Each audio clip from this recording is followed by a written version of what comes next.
What up, street dogs? Or Kim in the house, right?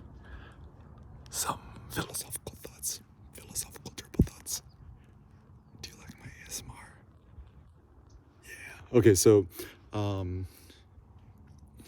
the philosophy of cruelty. So, something I found that was very weird was reading some Nietzsche, talking about cruelty, and it says something like the great man becomes more cruel or delights in cruelty.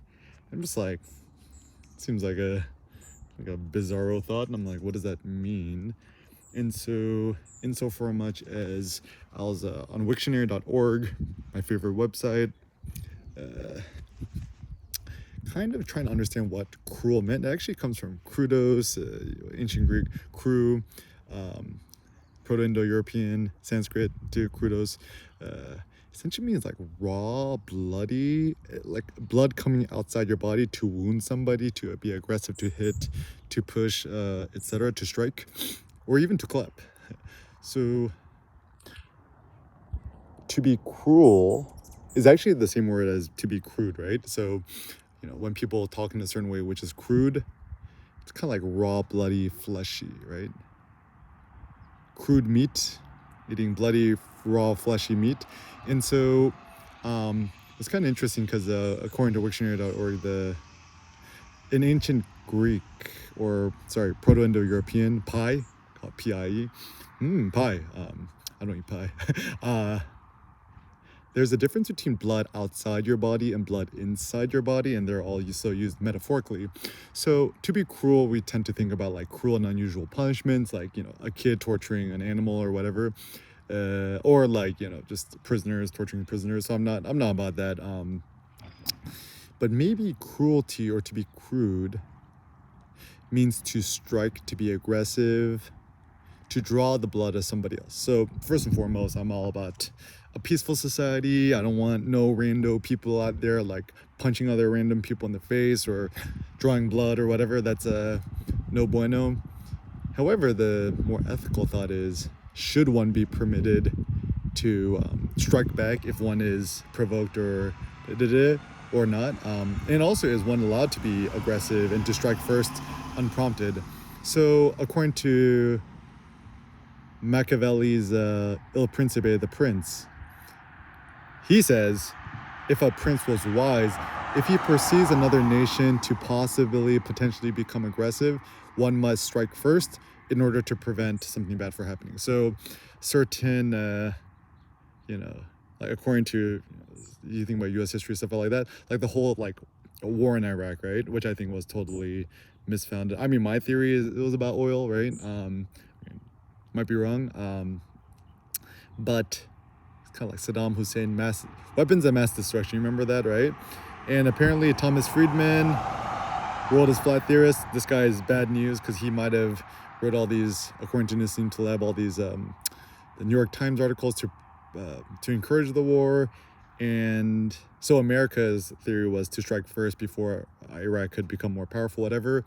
My personal theory is probably just America wanted the oil. We want the oil. And we kind of saw Saddam Hussein as not listening to us, and therefore we wanted to forcibly remove him. Now, that's one thing. And then the second question is, like, let's say you're at a bar, right? And then you see another dude who becomes super duper aggressive, and you're afraid that he might actually strike you or strike your family or kids. Then the question is, should you strike him down first before he even does that? I think legally you're actually not allowed to. So in America, law of the world, one has the right, the legal right, the law, to strike back when one is struck, and whoever was the one to do the striking initially is usually the one who gets penalized or goes to jail, right? But then it's tricky, right? Because and this is, I don't want to talk too much about this, but let's say, guns, right? If you're at a shady gas station and you see a dude in a hoodie coming up to you, and you see a glint of metal in his pocket, should you be allowed to shoot him first before he shoots you? But what if you shoot him first and then you actually find out that the dude was just eating Skittles, right?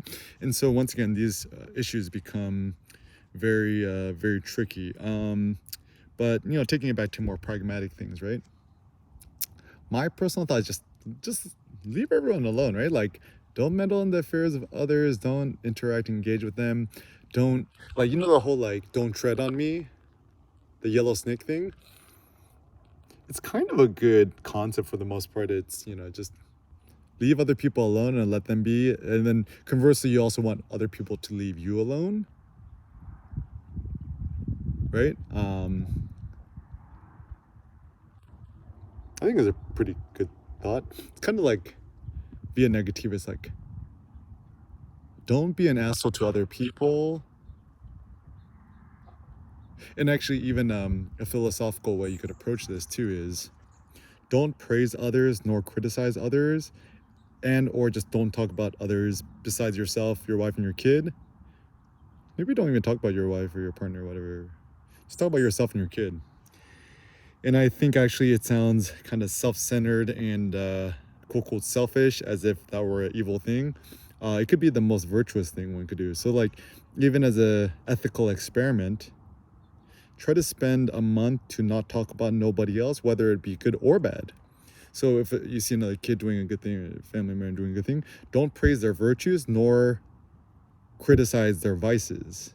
In fact, just don't talk about other people. Just talk about what's on your mind, right? And so, pro tips: other people talking about other people. You want to gossip in, jump in, and just feel superior, morally superior. Just bite your tongue.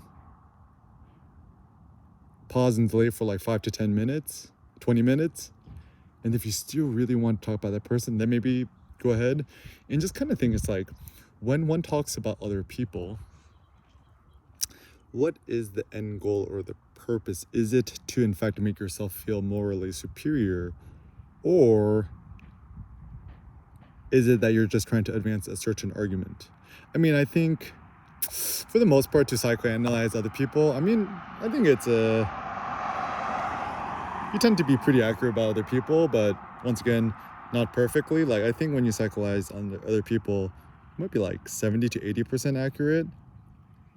So maybe it's a better idea to assume that you just don't know and whatever, but the intelligent thing is to just keep your distance from others, right? Like, for example, it's like, let's say you find out that somebody had COVID, right? Rather than be like, oh, he got COVID or she got COVID because they went to Vegas, they went to a nightclub, and they did all this morally bad things, right? I'm just like, who knows, maybe this got it kind of randomly or whatever. And just like, don't moralize it, don't ethicalize it. Just be like, just keep your distance, right? So rather than trying to figure out why did they get COVID, just be like, okay, fact, they have COVID. B, I don't want COVID, thus keep your distance, right? Keep on your face mask. Ski mask, cover my face, Santana. Came from the butt. You gotta listen to that Happy joint with Future and Kanye. It's so hard. Actually, the thing I love about Kanye too is that like, he's hilariously enough the most egoless person that like, he's actually willing to evolve and change his music and his taste over time and collaborate with other artists. He's probably the most collaborative artist producer there is. Like, even him like doing the whole like quote mumbling rap with Future, I think that's super fire. So one should not limit oneself. Like, even for a while before 6ix9ine had all his jail issues, he was doing like rap tracks with 6ix9ine, so pretty gangsta. But anyways, so cruelty, I would just say, okay, this is my thought about ethics. Turn the other cheek. It's good to turn the cheek once if they strike you the second time, and then you fight back. So let's say you're at a bar, don't provoke nobody, just apologize, move on, be the bigger man. And then if they punch you, maybe pretend like you didn't get punched because that's how gangsta you are.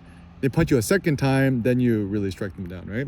So this could be a good ethical thing, is like, whenever somebody says something petty to you once, just swallow the pill, swallow the glass. Elon Musk said, what is entrepreneurship? It's like chewing on glass and staring into the abyss.